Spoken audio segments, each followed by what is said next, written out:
In conversation with Alice Cage. Alice Cage is a thriller author and passionate wordsmith who loves to blend his fascination with marital art and travel with high-octane action and explosive adventures. He enjoys nothing more than entertaining his readers with death-defying mission, larger-than-life characters, and suspenseful stories that always find a way to keep you to your toes. As the author of over a dozen titles, including the Orlando Black series and the Leroy Silver series, Alex combines his obsession for thrillers with a sparkling of fantasy and sci-fi, so that readers will also find something to capture their imagination. He currently resides in North Carolina. When not writing his next story, you can find him enjoying life with his wife, reading and practicing martial arts. And on today's episode of Auto Interview, it's my utmost pleasure, joy, and excitement to have on the show today the impressive Alex Cage. How are you doing today, Alex? Welcome on the show. I'm doing well, Peter. Thank you for having me. And I really like what you're doing here. I think it's a great service to authors and the writing and reading community as a whole. Thanks for having me.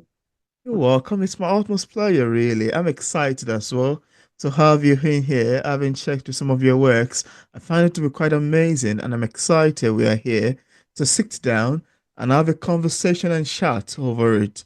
So once again, thanks for coming on. I'm impressed. Absolutely. Thank you for having me. Yeah.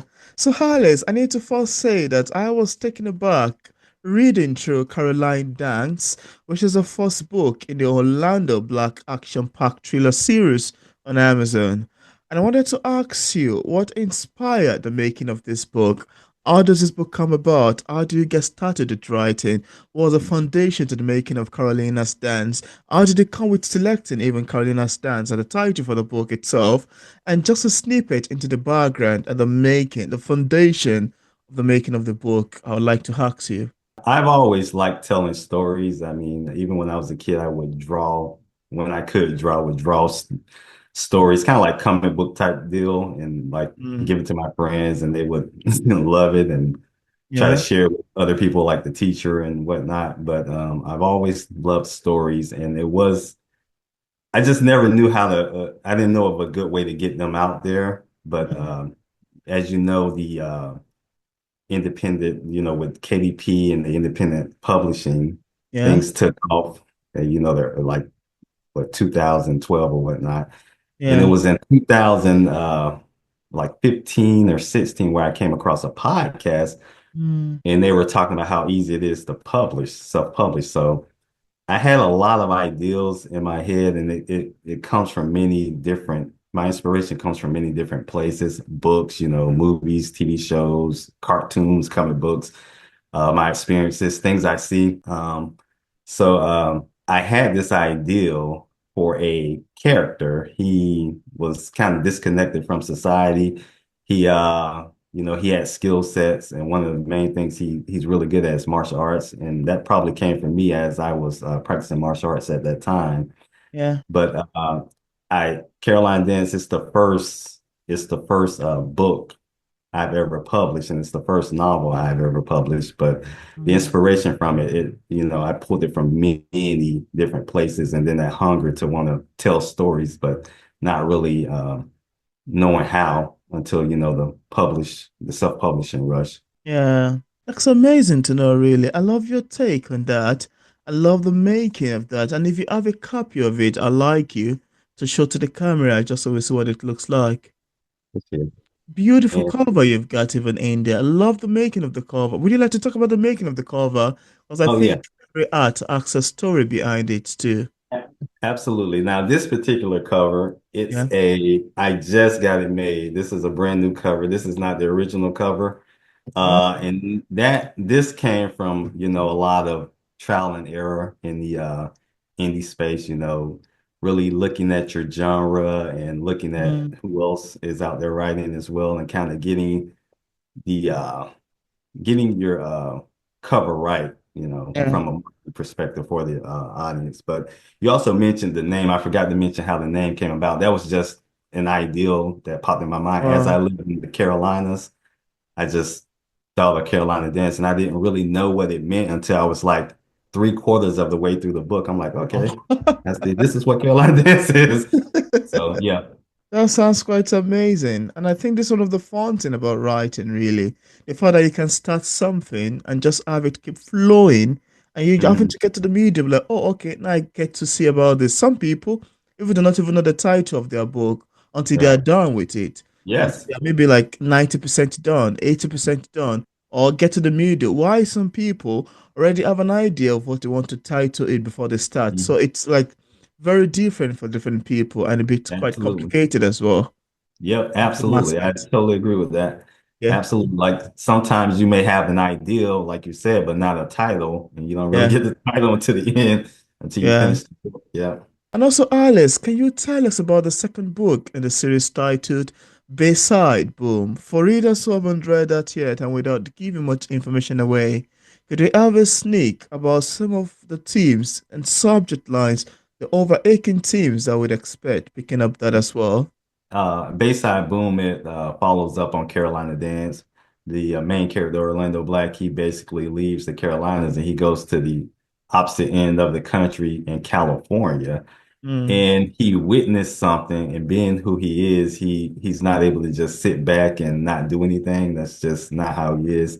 But he yeah, does something about it, and he ends up stopping something that could have been very tragic, but it puts him under investigation by the Department of Homeland Security. mm, And there's a lot of twists and turns going, with the yeah, story. But the theme there's a strong underlying theme about family, family dynamics, parenting mm, specifically in that book, but in all the Orlando Black books up to date, there's a strong theme regarding parenting and family dynamics and things mm, like that. yeah, But specifically strong in Bayside Boom, as you get to learn too about Black, how you learn more about how he grew up and yeah, his family dynamics a little bit more than you do in Carolina Dance. You get to learn a little bit more. mm, But this book, it's loaded with that theme of like family dynamics. The only other book I would think in the Orlando Black series that comes close would be it's a novella and mm, it's titled Family Famous. mm. It digs a little deep into, different family dynamics as well. That's amazing as well. I love your take on that. And I like you to show Bayside Boom to the camera again if you have it Absolutely. close by. You've got a lot on going, really, Alex. Yeah. And I love the way you make your author name, Alice Cage, look so bold, really, Yeah. in See, every and that's the title cover. thing. Yeah. It wasn't like that on the first cover, but Mm, like I said, learning, when you're self-publishing, you have to learn the market and brand. So that plays a huge role in why I made the decision to make my name bold. And also, Alex, your stories are packed with action and match your heart. And I remember reading something about match your heart in your bio as part of the things you love to do, yeah? But then your Yeah. stories are packed with action and match your heart. What draws you to this genre? And also, how do you make sure that readers stay invested beyond the adrenaline? If that's something you'd like to talk about, maybe? Absolutely. So martial arts is just something I've always kind of gravitated to. I mean, watching Bruce Lee as a kid and all the other Yeah, martial artists that came after him, Chuck Norris, Van Damme, all those guys.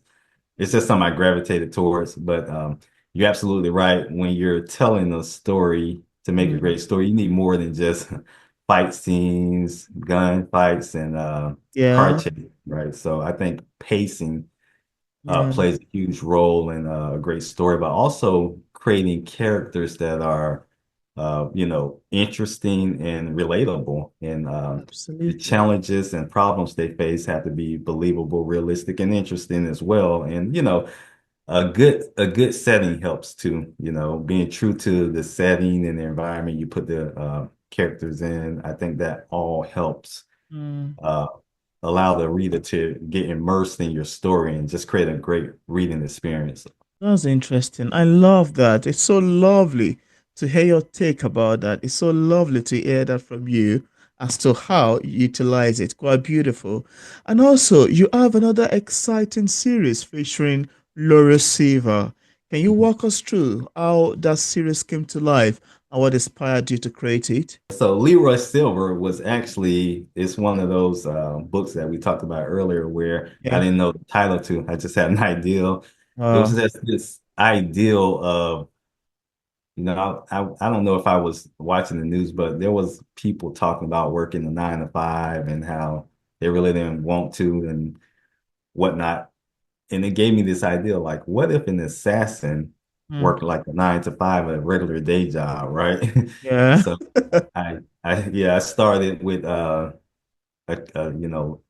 assassin. He's doing a job for the group he's working for in the government, and he can't Wow. go through the job, so Wow. he's not able to proceed with the job. So they let him go, kind of burn him, Mm, so to speak, and now he has to live civilian life in New York. So mm, it's just kind of ideal of uh, someone with incredible skills living a normal life, mm. uh, working. That's how what sparked the ideal of the Leroy Silver series. That's lovely too.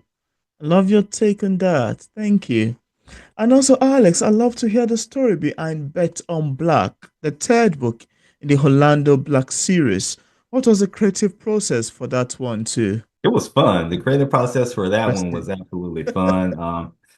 Yeah, it's like I said, Orlando Black. He's a great martial artist, and that Mm, one is actually based on an underground fighting ring that he has to go in. And I think it's the DEA. They're having him go in and investigate the fight scene, but it was very fun to write and create and to see him mm. how he dissect other Yeah, fighters. you know. He looks at their technique, the way they move, and he's able to find their weaknesses. So that was very fun. And it was fun to research too, because there's Wow. one portion in the story where he has to operate an army tank.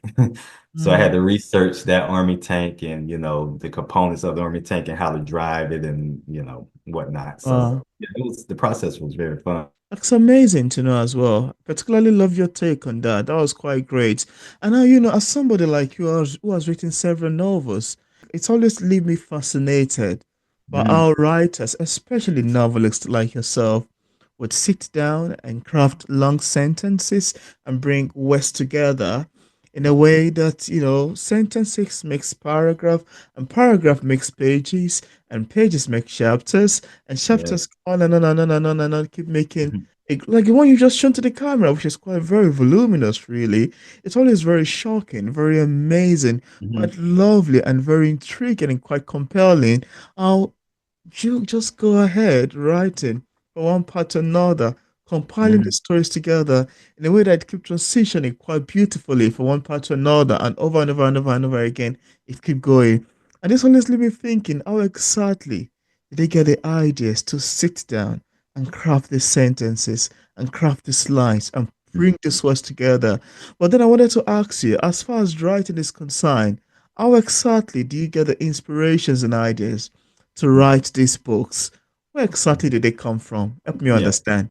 Yeah, they come from many different places, right? They come from books, they come from movies, TV Mm, shows, lovely. life experience, your intrinsic Life experience. feelings, your intrinsic insecurities, things you Mm, see when you're walking in the store, things you see when you drive down the street. I mean, yeah, they come from things you've written in the past. Like yeah, you may find a string that you left in a story in the past, and you're like, okay, I want to explore that more, and you mm, just start writing.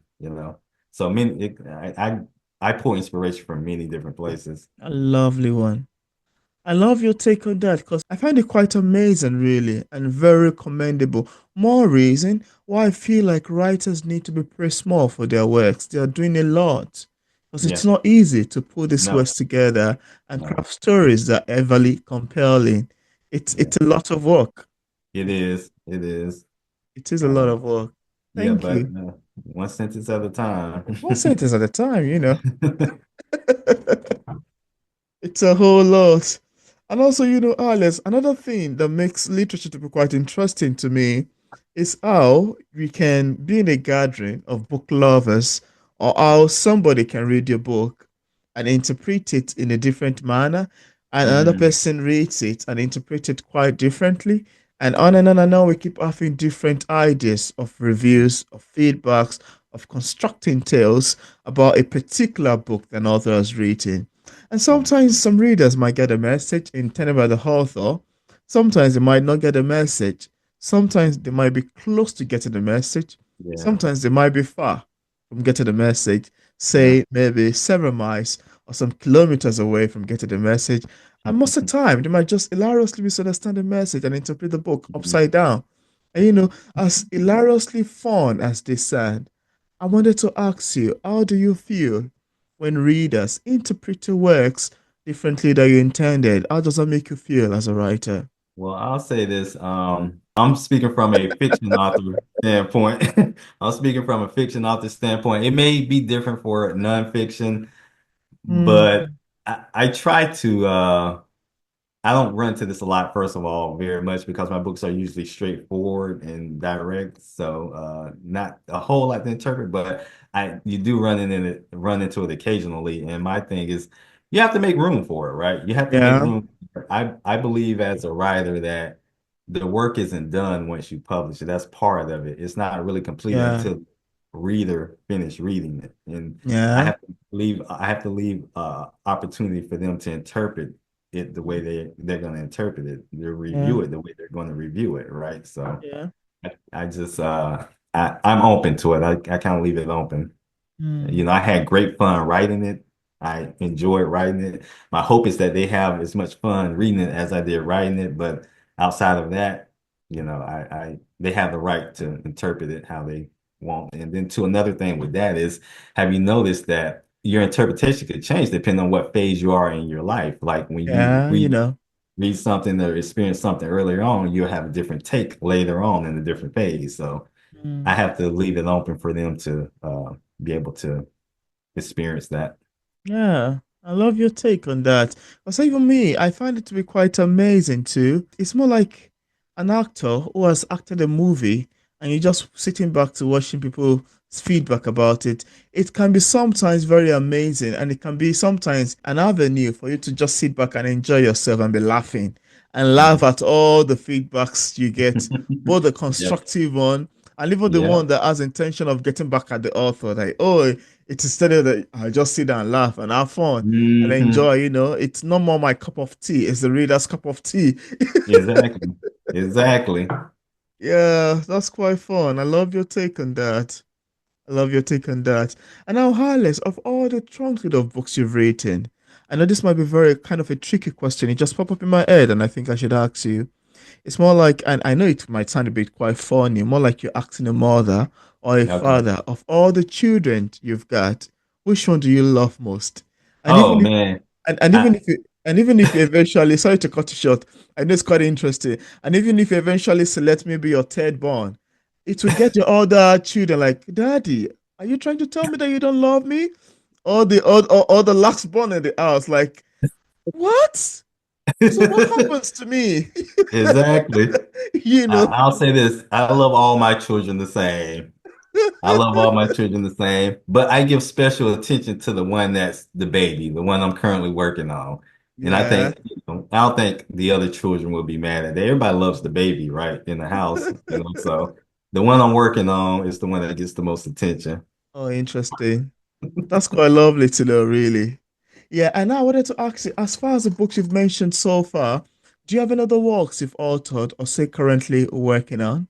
Ah, I do have a story I'm working on. It's still in, my first draft phase. So, it's just about a beat cop. He's finds himself locked up for something he didn't do. And I'll leave it there for now. But I Wow. did recently do an anthology with a group of other authors. I got it here. It's called The Collective. Oh, And the collective. I have my story in here. It's called A Deadly Chance, a Chance Freeman thriller. Mm, And it's wow. kind of like a novella-sized book. Oh. And I'm going to individually publish it, Mm. I think next month it's going to come out. It should be for pre-sale, pre-order here soon. But and I love the cover for that one. The cover is really nice. Wow. But Oh. that's what I'm currently working on getting out. my short story from that anthology. That's amazing. That's lovely. You sound like you've got a lot on going, really. I hope you Oh find some man. times to sleep. You said, how do I find time to sleep? I hope. I hope you find some times to sleep, really. Yeah. Yeah, I sleep fine. I sleep fine. But also too, I have Zamba too. I didn't mention that. Like he's this is Zamba. kind of like a superhero thriller. Oh, Zamba. Max and Gautzlas. Yeah, so this is the first one. It's Wow. yeah, it's a short story, and then the second one is like a novella size book. Mm. So I have that as It's well. But yeah. and it's quite lovely. You have a customized shirt about it. That's Oh yeah. nice. A lovely Yeah. way for marketing, even. Yeah. Absolutely. Yes. And also, I wanted to ask you, as a published author, what sort of advice would you give other writers who are still struggling with writing and publishing a book? What would you advise people in this category? In regards to writing, I would say it's not going to be perfect, right? Yeah. And I would say maybe get out of your way because I know what that's like to be in your own way when you're trying to write. And Mm, it's just get out of your way and just tell the story. You've been consuming stories your whole life. You know how to tell a story. So yeah. get out of your way. But then that's the writing phase, the editing phase, just make sure you have good editors. Be open to feedback, but Yeah. don't allow it to drown out your voice, your own Absolutely. voice. In regards to the packaging, make sure you have good book covers in regards to your genre and a stellar book description. Make sure your front matter and back matter of your books are good as well. Yeah, you know. Yep, yep. And in regards to distribution and publishing, like if you're going traditional, I can't really give you too much advice on that because Yeah. haven't done anything traditionally, but you're self-publishing, make sure you understand the different distribution channels that's out there, whether that be KDP or some of Yeah. the aggregators like Drafted Digital to Yeah. get your work out there. And marketing, learn marketing. We have to learn marketing. Every day. That's one of those things. You have to know at least the basics about it, right? And like I said, I'm a firm believer on the passive marketing, which is like your book cover, your description, and your like your front matter, back matter. Have like at least a basic website, a basic email, Yeah, social media presence, at least one platform. But yeah. that's quite great, really. I love your take on that. Thank you so much for mentioning. And just in case we have some viewers who are watching this interview and would love to get a copy of your book, on what platform are they available on for purchase? Yeah, so I'm available on pretty much all major retailers, ebook platforms. You can find my books, find more at alexcage.com. And I'm on social media, Facebook, Instagram, Twitter. So you can find me there. That's amazing. And I left a link in the description part of this interview where interested viewers can get a copy of Alice Cage's book directly on Amazon, on Barnes& and Nobles, on his website, and also on other platforms. I also left link to his social media pages for possible followings. So thank you so much, Alex, for accepting the invitation to be featured on P English Literature. I'm also this conversation is more than awesome. Very great, quite exciting, lovely, animated, beautiful, and having a conversation around your beautiful titles. You've got a lot on going, and this is Yeah. really impressive. Thank you very much for coming on. And thank you for having me. It was fun. Should do this again.